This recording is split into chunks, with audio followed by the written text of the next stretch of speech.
ప్రభుత్వము 23-24 సంబంధించినటువంటి ఖరీఫ్ రాష్ట్ర ప్రభుత్వంతో ఒప్పందం చేసుకున్నటువంటి బియ్యాన్ని ఇంతవరకు సరఫరా చేయలేదు. కేంద్ర ప్రభుత్వము వాయిదాల మీద వాయిదాలు ఇస్తూ ఉంది. ఖరీఫ్ సంబంధించి ఇంకా 22 లక్షల మెట్రిక్ టన్నుల బియ్యం ఈరోజు కేంద్రానికి సరఫరా చేయాలి యాజ్ పర్ ఒప్పందం ప్రకారం. ఇంతవరకు అది చేయలేదు. అదేవిధంగా రబీకి సంబంధించి కూడా మరి కేంద్ర ప్రభుత్వము 75 లక్షల మెట్రిక్ టన్నుల వరి ధాన్యాన్ని సేకరించాలని ఒప్పందం కుదుర్చుకున్నది. ఇంతవరకు 23-24 సంబంధించి రబీ 33 లక్షల మెట్రిక్ టన్నుల వరి ధాన్యాన్ని మాత్రమే రాష్ట్ర ప్రభుత్వం సేకరించింది. ఎందుకు చెప్తా ఉన్నానంటే కేంద్ర ప్రభుత్వము అన్ని రకాలుగా తెలంగాణ రైతాంగానికి అండగా ఉండి ప్రతి ఒక్క చివరి గింజ వరకు కూడా కొనుగోలు చేయడానికి సిద్ధంగా ఉన్నప్పుడు గతంలో ఉన్నటువంటి టీఆర్ఎస్ ప్రభుత్వం కానీ కేసీఆర్ ప్రభుత్వం కానీ ఈరోజు వచ్చినటువంటి కాంగ్రెస్ పార్టీ ప్రభుత్వం కానీ డ్రామాలు చేస్తూ ఉన్నారు. సకాలంలో రైతుల నుంచి ధాన్యాన్ని సేకరించలేకపోతూ ఉన్నారు. అకాల వర్షాలతో ఈరోజు రైతుల పంట నష్టపోతూ ఉంటే నోరెళ్ళ పెట్టి చూస్తున్నారే తప్ప రైతులను ఆదుకోవడం కోసము ఏ రకమైనటువంటి చర్యలు తీసుకోవడం లేదు. ఈరోజు నిన్న చూస్తూ ఉన్నాం, అకాల వర్షాలతో రైతుల కళాలలోని ధాన్యం తలిసి మొలకెత్తుతున్నా కొనుగోలు మాత్రము నత్తనడక నడిపిస్తూ ఉన్నారు. రైతులు పంట పొలాల నుంచి కొనుగోలు కేంద్రాలకు తరలించి వారాలు గడుస్తున్నా మరొక వైపు వర్షాకాలం తరుముకొస్తున్నా కొనుగోలు మాత్రము నామమాత్రంగా నత్త నడకన ఈరోజు నడుస్తూ ఉన్నది. రైతులు కంటి మీద కునుకు లేదు. మార్కెట్ యార్డ్లలో కొనుగోలు కేంద్రాలలో ధాన్యం తెచ్చి ఎప్పుడు తూకం వేస్తారా, ఎప్పుడు కొనుగోలు చేస్తారని ఎదురు చూస్తూ ఉంటే బోనస్ పేరు మీద, దొడ్డు బియ్యం పేరు మీద, సన్న బియ్యం పేరు మీద, దొడ్డు వడ్లు పేరు మీద, సన్నొడ్ల పేరు మీద మరి ఈరోజు మొలకలు ఎత్తుతున్న అకాల వర్షాలకు ఈ ప్రభుత్వానికి చీమ కుట్టినట్లయినా లేదు. నిన్న ఇంత ఒత్తిడి జరుగుతూ ఉంటే మీడియాలో క్యాబినెట్లో చర్చ జరిగిన తర్వాత కూడా నిన్న కొనుగోలు చేసింది 75,000 టన్నులు మాత్రమే. నిన్న ఇంత ఒత్తిడి జరుగుతున్నా, ఇంత ఆందోళన జరుగుతున్నా నిన్న ఒక్కరోజు కొనుగోలు చేసింది 75,000 టన్నుల ధాన్యం. ఈ రకంగా కొనుగోలు చేస్తే ఇంకా 2 నెలల పైన అయినా కూడా ఈ ప్రభుత్వము రైతుల వద్దనున్నటువంటి ధాన్యం కొనుగోలు చేయలేదు. ఎందుకంటే వర్షాలు వస్తున్నాయి. మీరు ఈ రకంగా 75,000 టన్నులు కొనుగోలు చేస్తే నేను ఒక్కరోజు ఇంకా 2 నెలల పాటు రైతులు తమ ధాన్యాన్ని కొనుగోలు కేంద్రాల్లో పెట్టుకొని ఎదురు చూస్తూ కూర్చోవాలా? వర్షాలు వచ్చి మొలకలు ఎత్తుతుంటే దానికి బాధ్యులు ఎవరు? మరి ఈరోజు సోనియమ్మ రాజ్యం అంటే రైతుల కన్నీళ్లు చూసేటువంటి రాజ్యమా? రైతుల కళ్ళ నుంచి రక్తం రావాలని కోరుకుంటున్నారా? కాంగ్రెస్ పార్టీ ప్రభుత్వం చెప్పాల్సినటువంటి అవసరం ఉంది. కేంద్ర ప్రభుత్వం ఈసారి కూడా 50 లక్షల మెట్రిక్ టన్నుల బియ్యం కొనుగోలు చేయడానికి సిద్ధంగా ఉంది. అంగీకరణ కేంద్ర ప్రభుత్వం రాష్ట్ర ప్రభుత్వంతో ఒప్పందం కుదుర్చుకుంది.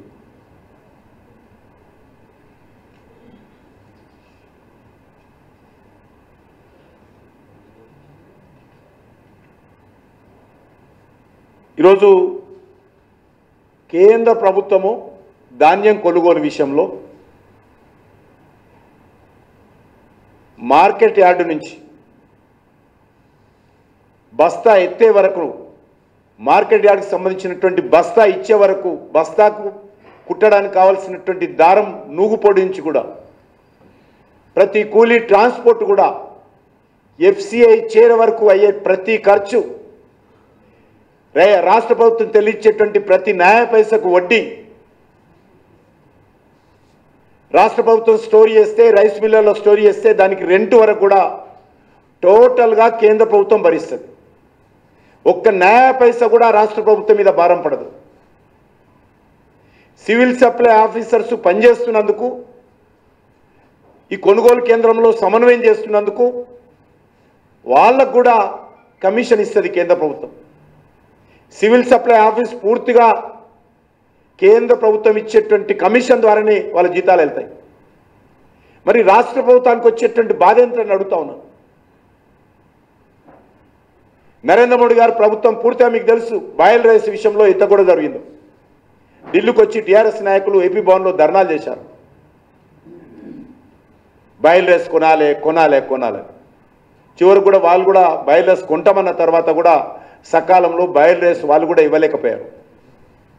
దీనికి కారణము రైస్ మిల్లర్స్తో ఈ ప్రభుత్వము సక్రమంగా వ్యవహరించి చట్టబద్ధంగా నియమబద్ధంగా సకాలంలో రైతుల నుంచి ధాన్యం కొనుగోలు చేసి రైస్ మిల్లర్లో ఆడించి సకాలంలో వాటిని ఎఫ్సిఐకి ఇవ్వనటువంటి పరిస్థితి ఉన్నది.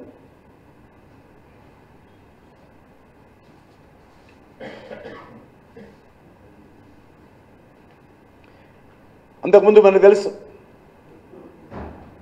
బీఆర్ఎస్ ప్రభుత్వము కేసీఆర్ గారు వరి వేస్తే రైతు కురి అని బెదిరించాడు. ఆయన అనేక రకాలుగా బెదిరించాడు ఆ రోజు. కానీ కేంద్ర ప్రభుత్వము కొనుగోలు చేయడానికి సిద్ధంగా ఉండింది. ఈరోజు కాంగ్రెస్ పార్టీ ప్రభుత్వము సన్న బియ్యము, దొడ్డు బియ్యము, సన్న రకము, దొడ్డు రకమని రైతులను ఆగామాగం చేస్తున్నటువంటి పరిస్థితి ఉన్నాయి. ఈరోజు రేవంత్ రెడ్డి ఈరోజు దొడ్డు రకం వరి వేస్తే అడ్డుకుంటాము, దొడ్డు రకం అంటే రైతులకు గడ్డు కాలం అనే విధంగా ఈరోజు బెదిరిస్తున్నటువంటి పరిస్థితి. క్యాబినెట్లో చర్చించి ఒకసారి పంట వేసుకున్న తర్వాత, పంట కళాలకు వచ్చిన తర్వాత ఈరోజు ఎందుకు మీరు 100 రోజుల్లో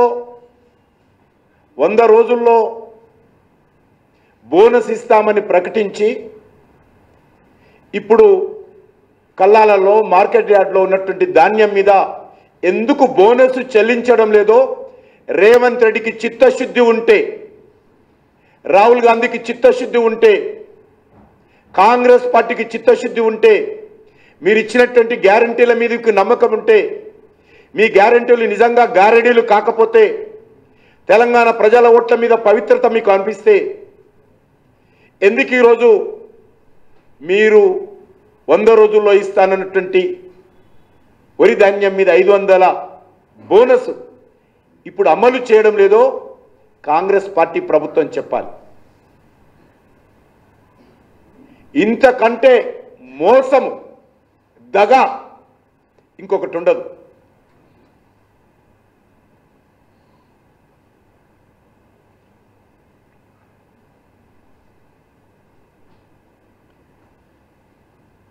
దొడ్డు సన్న అనేటువంటి వరి రకాలకు తేడా లేకుండా ఇప్పుడే ఏదైతే కల్లాలలో ఉన్నదో ప్రతి రైతుకు మీరు బోనస్ ఇవ్వాల్సినటువంటి బాధ్యత ఈ కాంగ్రెస్ పార్టీ ప్రభుత్వానికి ఉన్నదని మనం చేస్తా ఉన్నాం.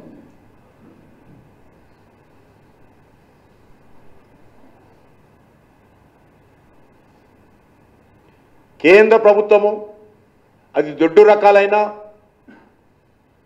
అది సన్న రకాలైనా ఏ మాత్రం తేడా లేకుండా కేంద్ర ప్రభుత్వము చివరి గింజ వరకు కొనుగోలు చేయడానికి సిద్ధంగా ఉన్నాము. ఎంఎస్పి ప్రకారం మనం చేస్తా ఉన్నాం.